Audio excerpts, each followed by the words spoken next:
In a quiet town, Evelyn Harper returns to her family's old house, only to find something unsettling waiting for her. By day, the antique chair at the head of the dining table sits silent and still. By night, it moves, pulled out, facing inward, as if expecting company.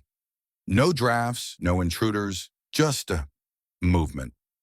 At first, Evelyn dismisses it as an old house quirk, but when strange occurrences escalate, footsteps in empty halls, fleeting shadows, the scent of pipe tobacco she hasn't smelled since childhood, she realizes this isn't random.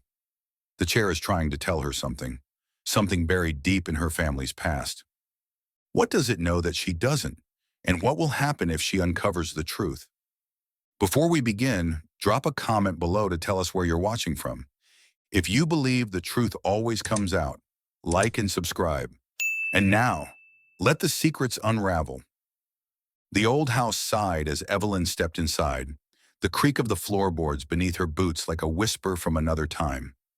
It had been years since she'd set foot in this place, but the familiar scent of aged wood and faint traces of lavender brought it all rushing back. The laughter, the warmth, the quiet chaos of family gatherings that once filled these rooms. She could almost hear her grandmother's voice now, calling everyone to take their seats around the long, mahogany table, its surface gleaming under the soft glow of the chandelier. Evelyn paused for a moment, letting her fingers trail along the edge of the banister. The memories came unbidden, cousins bumping elbows over plates of steaming food, her father carving turkey with careful precision, her mother leaning in to share some secret joke with Aunt Clara. And always at the head of the table sat Grandpa Henry, his deep chuckle anchoring them all together. That chair had been his throne, commanding attention without ever demanding it. But after he passed, the chair was pushed against the dining room wall, a relic left untouched, out of respect, or perhaps simply out of habit. She shook her head gently, pulling herself away from the past. This visit wasn't about nostalgia, it was about closure. Her grandmother's passing earlier that year had left the house empty, and Evelyn had finally mustered the courage to come sort through what remained. Still, she couldn't deny how strange it felt to be here alone, surrounded by echoes of a life she'd only known in fragments. That evening, as twilight settled outside the tall windows, Evelyn decided to unpack just enough to make the place livable for the week ahead. She lit a few candles, their flickering light casting uneven shadows across the walls, and wandered into the dining room. Something caught her eye immediately. At first, she thought it was just the play of light on the polished wood, but then she froze, her breath catching in her throat. The chair at the head of the table, the one that had belonged to Grandpa Henry, was no longer where it should have been. Instead of resting silently against the far wall, it was pulled out, positioned squarely at the head of the table, facing the empty room. Evelyn blinked, certain her mind was playing tricks on her. She walked closer, her footsteps hesitant, until she stood directly beside it. There was no mistaking it. The chair was exactly where someone might sit if they were leading a meal, presiding over an invisible gathering. Her heart thudded unevenly in her chest. "This doesn't make sense," she murmured aloud, more to break the silence than anything else. Hadn't the movers said they hadn't touched anything? Or maybe she'd done this herself without realizing. Maybe fatigue was making her forget things already. But even as she tried to rationalize it, doubt lingered. The chair looked too deliberate, too purposeful, as though waiting for its rightful occupant. Evelyn reached out tentatively, brushing her fingertips against the smooth curve of the armrest. It was cool to the touch, solid and real. A shiver ran down her spine, and she quickly withdrew her hand. "Okay," she whispered, forcing a laugh that sounded hollow in the stillness. "Enough of this." She turned away, determined not to let her imagination run wild.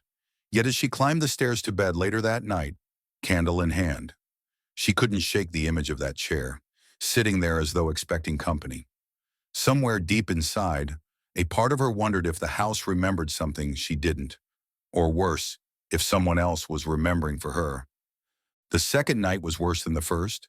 Evelyn had convinced herself it was just a trick of memory, some oversight she'd made while unpacking. She even went so far as to check the chair before going to bed, ensuring it was firmly against the wall where it belonged. But when she descended the stairs the next morning, there it was again, pulled out, positioned perfectly at the head of the table, facing inward as though anticipating conversation. Her stomach tightened. "This isn't possible," she muttered under her breath, staring at the chair like it might suddenly sprout legs and explain itself. The rational part of her mind screamed that this wasn't real, that chairs don't move on their own. And yet, here it was, undeniable and unyielding in its defiance of logic. She spent the day trying to distract herself, sorting through old photo albums and boxes of trinkets stored in the attic. Each item seemed to carry a piece of her family's history. A cracked porcelain teacup her grandmother used to sip from, a faded recipe card written in her mother's looping handwriting.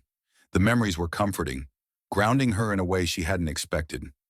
By evening, she almost managed to convince herself that the chair's movement had been some fluke, something easily explained away. But the third night shattered that fragile peace. This time, Evelyn stayed awake longer, sitting in the dimly lit living room with a book propped open on her lap. The house creaked and groaned around her, settling into the quiet hours as it always did. Still, she couldn't shake the feeling of being watched. Not by eyes exactly, but by something older, more patient. Something that didn't need to hurry because it knew she wouldn't leave. Finally, exhaustion won out, and she trudged upstairs to bed. When dawn broke through the curtains, she padded downstairs barefoot, dreading what she might find. Her heart sank as soon as she entered the dining room. There it was again, the chair, pulled out and waiting, as if it had simply grown tired of being ignored. Evelyn sank into one of the other chairs at the table, running a hand over her face. "What do you want from me?" she whispered, half expecting an answer. None came, of course.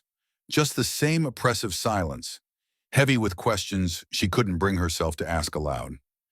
By the fourth night, curiosity began to outweigh fear. Instead of retreating to her room early, she lingered in the dining room, watching the shadows stretch and shift across the walls. A single candle burned on the table, its flame dancing erratically as though caught between life and death. Evelyn perched on the edge of her seat, arms crossed tightly over her chest, willing herself to stay alert. Hours passed. Her eyelids grew heavy, but she fought against sleep, determined to catch whatever or whoever was responsible for moving the chair. At some point, just as the clock struck midnight, she felt it, a subtle shift in the air, a faint vibration beneath her feet. She sat up straighter, every nerve in her body tingling with anticipation. And then she saw it. Not a person, not a ghostly figure.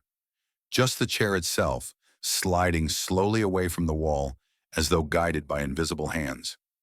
Evelyn's breath hitched, and for a moment she thought about bolting from the room. But something held her there, rooted to the spot, unable to look away. When the chair finally came to rest at the head of the table, she exhaled sharply, realizing she'd been holding her breath. Her pulse thundered in her ears, drowning out the soft hum of the candle's flame. Slowly, hesitantly, she rose to her feet and approached it. Up close, it looked no different than it ever had. Solid, sturdy, ordinary. And yet it radiated a presence that made her skin prickle. "Why now?" she asked softly, her voice trembling. "Why me?" For the first time since arriving, Evelyn allowed herself to consider the possibility that this wasn't random, that the chair's movements weren't meant to frighten her, but to communicate something deeper. Perhaps it wasn't the house that remembered. Perhaps it was her. Somewhere buried beneath years of distance and loss, maybe she still carried pieces of her family she hadn't let herself acknowledge. As dawn crept closer, Evelyn decided she wouldn't push the chair back against the wall tonight. Instead, she left it where it was, facing the empty table, and retreated to her room. Sleep eluded her, but for the first time in days, she didn't feel entirely alone. Whatever force had moved the chair seemed less like a threat and more like a question, one she wasn't ready to answer, but one she couldn't ignore either. The next morning, Evelyn woke with a clarity she hadn't felt in days. The chair's movements still unsettled her, but they also stirred something else, a flicker of curiosity that refused to be ignored. She told herself it was just the house settling, or maybe some stray drafts shifting things around. But deep down, she knew better. Something about that chair demanded attention, and she couldn't shake the feeling that its significance went beyond mere furniture. After brewing a pot of coffee, She carried her mug into the dining room and sat at the table, staring at the chair. It wasn't particularly ornate, just a simple mahogany design with carved arms and a high back, but it had always been special. Growing up, no one else was allowed to sit there except Grandpa Henry. Even after he passed, the chair remained untouched, a silent monument to his presence. Evelyn wondered if the answers lay not in the chair itself, but in the stories surrounding it. Her first stop was the attic. The air smelled musty, thick with dust and decades of forgotten memories. Cardboard boxes lined the walls, their labels faded with time. She rummaged through them methodically, pulling out old family photo albums, letters tied with ribbon, and mementos wrapped carefully in tissue paper. Each discovery felt like peeling back another layer of the past, revealing fragments of lives lived long before hers. One box caught her eye, a small wooden crate tucked beneath a stack of quilts. Inside, she found a collection of items clearly belonging to Grandpa Henry: his pocket watch, a leather-bound journal, and a folded letter addressed to him in elegant cursive. Her hands trembled as she unfolded the letter, the paper brittle with age. It was from her grandmother, written shortly after they'd bought the house. "Henry," it began, "I know you've always said this place feels different, like it holds something we can't quite understand. Maybe it does, but I believe it's a gift, a way for us to carry our family forward, even when we're gone." Evelyn read the words over and over, her throat tightening. What had her grandfather meant by saying the house felt different? Was it possible he'd sensed something others hadn't? Or had he simply been sentimental, attributing meaning to the quirks of an old home? She flipped open the leather journal next, skimming its pages. Most entries were mundane notes about gardening, weather patterns, and household repairs. But near the back, she found a series of cryptic writings, references to dreams he'd had, vivid and recurring, where he saw himself seated at the head of the table, surrounded by loved ones who weren't really there. In one passage, he wrote, "It's as though the house knows what I cannot say aloud, that family isn't just those who gather under this roof, but those who linger in spirit." A chill ran down Evelyn's spine. Could the chair's movements be tied to these dreams? Had her grandfather left behind more than just physical belongings? Had he somehow imprinted part of himself on the house? Determined to learn more, Evelyn spent the afternoon talking to neighbors who remembered her grandparents. Mrs. Callahan, an elderly woman who lived 2 doors down, invited her in for tea. Over steaming cups of Earl Grey, she shared stories Evelyn had never heard before. How Grandpa Henry would often sit quietly at the head of the table late at night, gazing at empty chairs as though expecting guests. "He used to say the house had a heartbeat," Mrs. Callahan recalled, her voice soft with nostalgia. "That it listened, even when no one spoke." As the sun dipped below the horizon, Evelyn returned home, her mind buzzing with questions. She realized now that dismissing the chair's movements as coincidence wasn't enough. It wasn't just about logic, it was about understanding. If the chair held significance, it wasn't because of its craftsmanship or history, but because of what it represented: connection, legacy, memory. That night, instead of avoiding the dining room, Evelyn lit every candle she could find and arranged them around the table. She pulled out one of the other chairs and sat down, facing the mysterious seat at the head of the table. For the first time, she didn't feel afraid. Instead, she felt expectant. "Grandpa," she said softly, testing the word. The silence stretched, unbroken. Still, she pressed on. "If it's you, if you're trying to tell me something, I'm listening." Nothing happened immediately, but as the hours passed, Evelyn swore she felt a warmth in the room, subtle yet undeniable. Whether it came from within her or from somewhere else, she couldn't say. All she knew was that the chair wasn't just moving. It was inviting her to remember, to reconnect, to honor the ties that bound her to this place and the people who had shaped it. And for the first time since arriving, Evelyn didn't feel like an outsider looking in. She felt like she belonged. The chair's presence grew heavier with each passing day, its ornate carving seeming to shift in the flickering candlelight. Evelyn couldn't help but notice how different it was from the others at the table. Simpler chairs, sturdy and functional, meant for everyday use. But this one was a masterpiece. The mahogany gleamed faintly even beneath layers of dust, its surface etched with delicate patterns that spiraled across the backrest like vines. And then there were the eyes, or what looked like eyes. Tiny almond-shaped designs scattered throughout the carvings, giving the impression of countless watchful gazes fixed on the room. It wasn't overtly menacing, but it was impossible to ignore the sense that the chair itself was alive, silently observing everything. Evelyn ran her fingers over the carvings one evening, marveling at their craftsmanship. She wondered who had made it. Had it been commissioned by some distant ancestor, or was it an heirloom passed down through generations? More importantly, why did it feel so tied to the family story? Her curiosity only deepened when she stumbled upon the photo album buried beneath a pile of old newspapers in the attic. The album was thick and leather-bound, its pages brittle and yellowed with age. As she flipped through it, a pattern emerged. Every photograph featured the same long mahogany table, surrounded by smiling faces frozen in time. At the head of the table sat someone new in each picture. A grandfather, a great-uncle, a stern-looking woman whose name she didn't recognize. But always, without fail, they occupied that chair. The ornate eye-like carvings stared out from the photographs just as vividly as they did in real life, unchanging despite the decades that separated them. One image stopped her cold. It showed her grandparents' wedding dinner, held right here in this very room. Grandpa Henry sat proudly at the head of the table, his hand resting casually on the armrest of the chair. Beside him, Grandma Margaret smiled warmly, her hair styled in soft waves. Evelyn traced their faces with her fingertip, struck by how young they looked compared to the memories she carried of them. But what truly caught her attention was the expression on her grandfather's face. Not the usual calm confidence she remembered, but something softer, almost reverent, as though he were sitting not just at the head of the table, but at the center of something much larger. She turned the page, finding more photos spanning nearly a century. In one, a severe-looking man with a handlebar mustache glowered at the camera from the chair, flanked by children in stiff collars. Another depicted a woman in a lace dress, her posture regal as she presided over what appeared to be a holiday feast. Each photo told a fragment of the Harper family's history, yet all shared the same focal point: the chair. It wasn't merely furniture, it was a symbol, a constant thread weaving together generations of lives. Evelyn closed the album slowly, her mind racing. If the chair had always been central to her family's gatherings, why hadn't anyone ever explained its significance? Why had no one mentioned the strange carvings or the way it seemed to command attention? She thought back to Mrs. Callahan's words about her grandfather sensing something different about the house.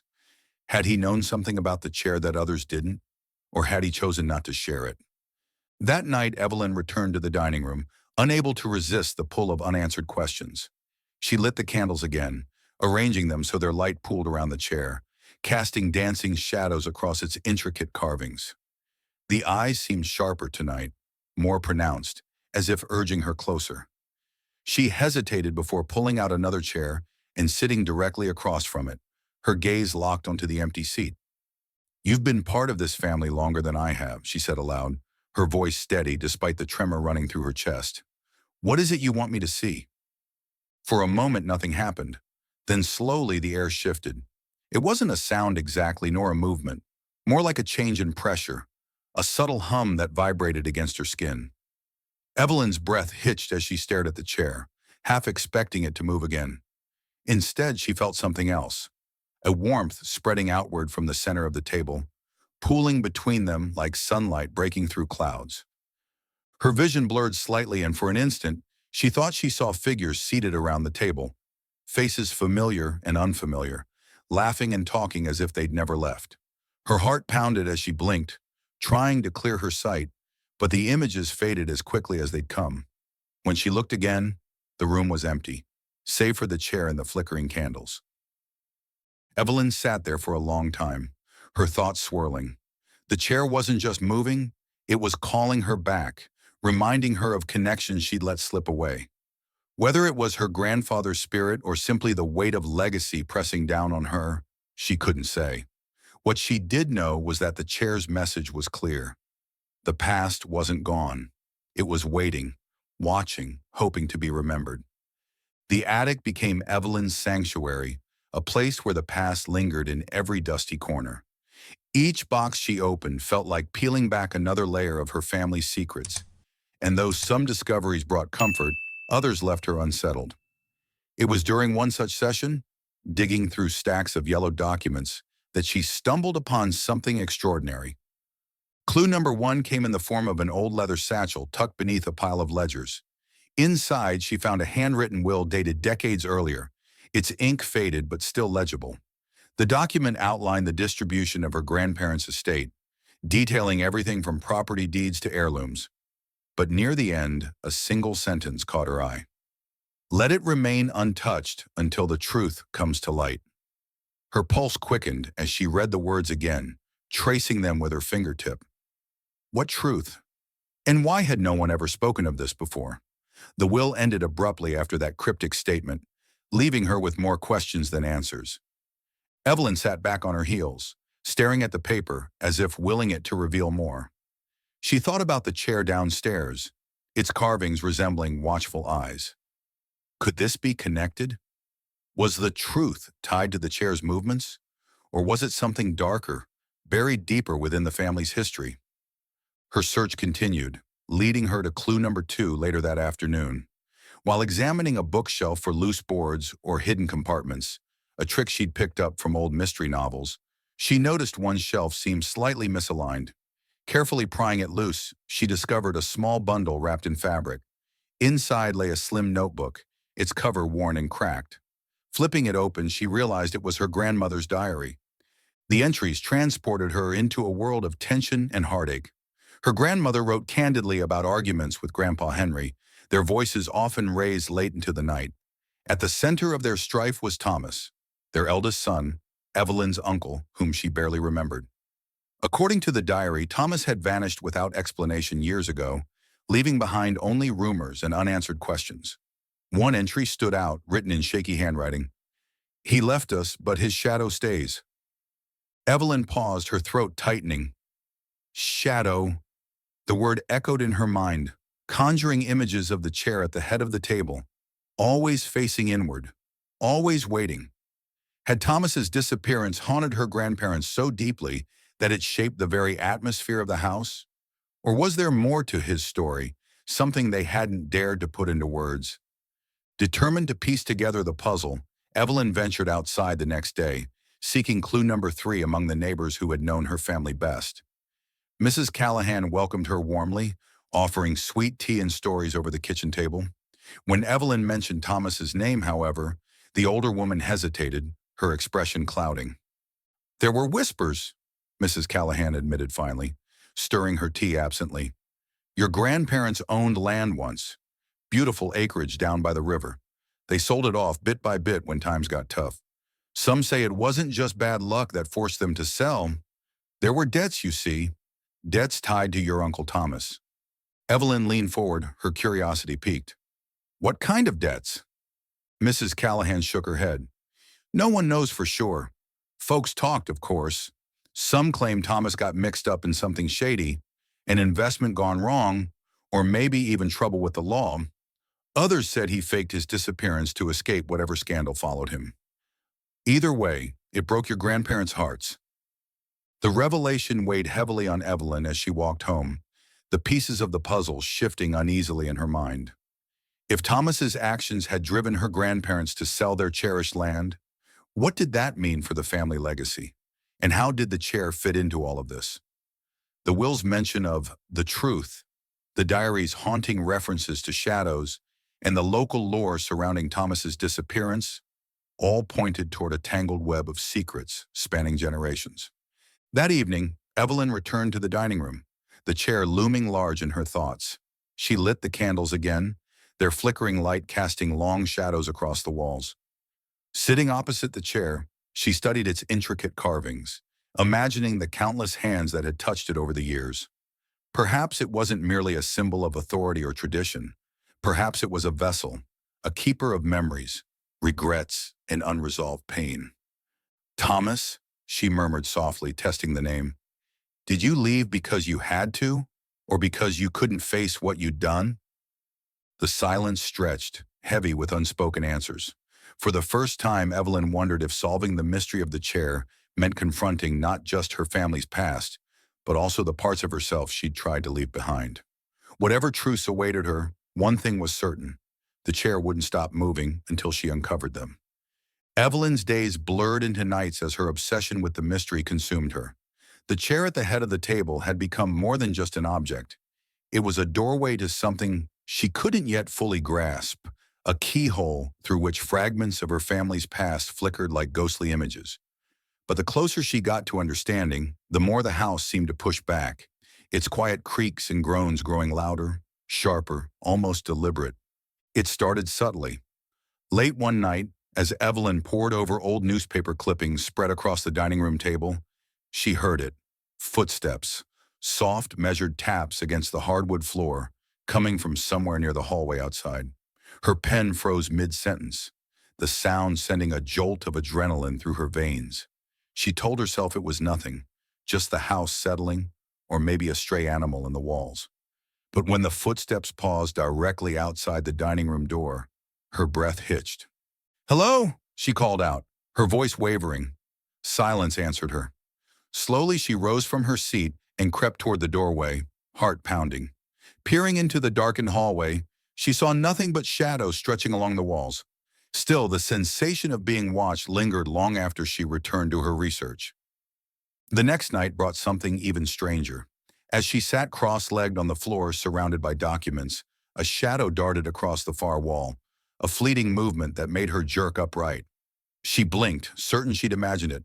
All the lights were off except for the single lamp beside her, its glow too weak to cast such a shape. Yet there it was again, darker this time, lingering longer before vanishing into the darkness. Evelyn stared, her pulse racing. Shadows weren't supposed to move on their own. And then came the scent. It wafted in unexpectedly, faint but unmistakable. Pipe tobacco, rich and earthy, the kind her grandfather used to smoke. Evelyn hadn't smelled it since childhood, but the memory hit her like a tidal wave. She closed her eyes, momentarily transported to lazy Sunday afternoons, when Grandpa Henry would sit in his favorite armchair, puffing contentedly while he told her stories about the old days. When she opened her eyes again, tears pricked at the corners. Was this some trick of her mind, conjured by exhaustion and nostalgia? Or was he here, or part of him, anyway, trying to guide her? Each occurrence deepened her determination, even as it frayed her nerves. Sleep became a luxury she could no longer afford. Dark circles shadowed her eyes and her hands trembled slightly whenever she reached for another document or turned another page. She spent hours combing through local archives, searching for any mention of Thomas Harper. Old newspapers yielded little beyond vague references to financial troubles plaguing the Harper family during the years leading up to his disappearance. A few articles hinted at rumors of scandal, but offered no concrete details. Between trips to the library, Evelyn sought out elderly townsfolk who might remember her grandparents. Mr. Whitaker, a retired school teacher who lived on the outskirts of town, proved particularly helpful. Over glasses of lemonade on his porch, he recounted how Thomas had been seen arguing heated past the general store weeks before vanishing. "He looked angry," Mr. Whitaker recalled, squinting as though trying to pull the memory into focus, like he was carrying the weight of the world on his shoulders. "What do you think happened to him?" Evelyn asked, leaning forward. Mr. Whitaker hesitated, choosing his words carefully. "Some folks thought he skipped town to start fresh elsewhere. Others believed he fell victim to, well, let's just say not everyone in this town has clean hands." His tone implied more than he was willing to say aloud. As the days passed, Evelyn found herself drawn inexorably back to the chair. It wasn't just about solving the mystery anymore. It was personal now. Every clue she uncovered felt like another thread pulling her closer to truths she'd buried long ago. The strained phone calls with her parents, the way they always skirted around certain topics, the lingering ache of feeling like an outsider in her own family. Maybe the chair wasn't just tied to Thomas's story, it was tied to hers too. One evening, exhausted but unable to rest, Evelyn sat at the table staring at the chair. Its carvings seemed sharper tonight, the eye-like designs glinting faintly in the candlelight. For the first time, she allowed herself to wonder if the chair's movements weren't random at all. What if it was trying to show her something? Not just about Thomas, but about the fractures in her own life. "I'm listening," she whispered, her voice barely audible. "Tell me what I need to know." The room grew still, the air thick with anticipation. Somewhere deep inside, Evelyn braced herself for whatever might come next. The answers were close now. She could feel them. And though fear prickled at the edges of her resolve, she knew one thing for certain. She wouldn't stop until the chair revealed everything it was hiding. The storm rolled in without warning, its arrival announced by a low rumble of thunder that shook the windows. Rain lashed against the glass and sheets, and flashes of lightning illuminated the house in brief, stark bursts. Evelyn had been pacing the dining room for hours, her mind racing with fragments of clues and half-formed theories. She felt like she was standing on the edge of something vast and unknowable, her fingertips brushing against answers just out of reach. Enough was enough. If the chair held secrets, then it was time to face them head on. With trembling hands, Evelyn approached the ornate seat at the head of the table. Its presence seemed even more imposing now, almost alive under the flickering glow of candles scattered around the room. The carvings, those watchful eyes, seemed to follow her every move, daring her to take the final step. For a moment she hesitated, her heart pounding so loudly she could hear it over the storm outside. Then, taking a deep breath, she lowered herself into the chair. The instant she sat down, the air changed. It wasn't cold exactly, but there was a heaviness to it, as though the room itself had exhaled and held its breath. Evelyn gripped the armrest tightly, her knuckles white, as the first bolt of lightning split the sky. The flash blinded her momentarily, and when her vision cleared, the world around her shifted. She was no longer alone in the dining room. Two figures stood near the table, one older, his posture rigid with anger, the other younger, shoulders hunched as if bracing for impact. Evelyn recognized them immediately, her grandfather Henry and Thomas, his eldest son. Their voices overlapped, sharp and urgent, filling the space with raw emotion. "You think running will solve anything?" Henry bellowed, his face flushed with fury. "This isn't about you. It's about what we've built." "I can't stay here knowing what I know," Thomas shot back, his voice cracking under the weight of desperation. "You lied to us, to all of us. How am I supposed to live with that?" "Money doesn't come clean, boy," Henry snapped, slamming his fist onto the table. "It never has. You want pride? Fine. But don't act like you're better than the rest of us." Evelyn watched, frozen, as the argument escalated. Words like shame and betrayal hung heavy in the air, ricocheting off the walls. She wanted to intervene, to demand answers, but she was powerless, a ghost haunting her own memories. Another crack of thunder jolted her back to reality, leaving her gasping for breath. Before she could process what she'd seen, the visions came again, faster this time. Now she stood in a dimly lit bedroom, watching Thomas stuff clothes into a battered suitcase. His movements were frantic, his face pale and drawn. On the bed lay an envelope, sealed and addressed to his mother in neat handwriting. As Evelyn moved closer, the scene shifted, and suddenly she was holding the letter herself, reading words meant only for Margaret Harper. "Mother, I'm sorry for leaving without saying goodbye. Please believe me when I say I didn't have a choice. What I learned, it broke something inside me. I couldn't stay, not after understanding how our family's wealth was earned. I wish I could explain everything, but some truths are too painful to speak aloud. Tell Father I forgive him, and tell Evelyn, if she ever asks about me, that I did this for her, for all of us." The letter dissolved in her hands as another flash of lightning tore through the night. Evelyn blinked, finding herself back in the present, still seated in the chair. Her chest heaved with the force of her breathing, and tears streamed unchecked down her face. The visions had felt real, too real, and they left her reeling. It all made sense now. The cryptic lines in her grandmother's diary, the abrupt ending of the will, the tension between her grandparents. It all pointed to one devastating truth. Her family's prosperity hadn't been built on hard work or good fortune. It had been tainted by illegal dealings, secrets buried so deeply that even those who benefited from them tried to forget. Thomas must have uncovered the scandal somehow, and rather than confront it, he fled, leaving behind guilt and unanswered questions that haunted the Harpers for generations. Evelyn sat there in silence, the storm raging outside mirroring the turmoil within her. She thought about her parents, their evasive answers, their reluctance to discuss certain parts of the family's history. Had they known, or had they chosen not to look too closely, afraid of what they might find? As the thunder subsided and the rain softened to a steady patter, Evelyn finally understood why the chair had called to her. It wasn't just about uncovering the past. It was about reckoning with it. The chair had waited patiently, year after year, for someone brave enough to sit in it and listen. Now, burdened by the weight of what she learned, Evelyn realized the hardest part wasn't discovering the truth. It was deciding what to do with it. The morning after the storm dawned clear and bright, sunlight streaming through the windows and banishing the shadows that had lingered for so long. Evelyn stood in the dining room, her hands resting lightly on the back of the chair. It no longer felt like a sentinel watching over her. Instead, it seemed at rest, as though its purpose had finally been fulfilled.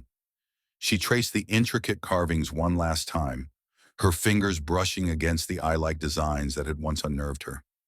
Now they felt almost comforting, like quiet reminders of all she'd uncovered.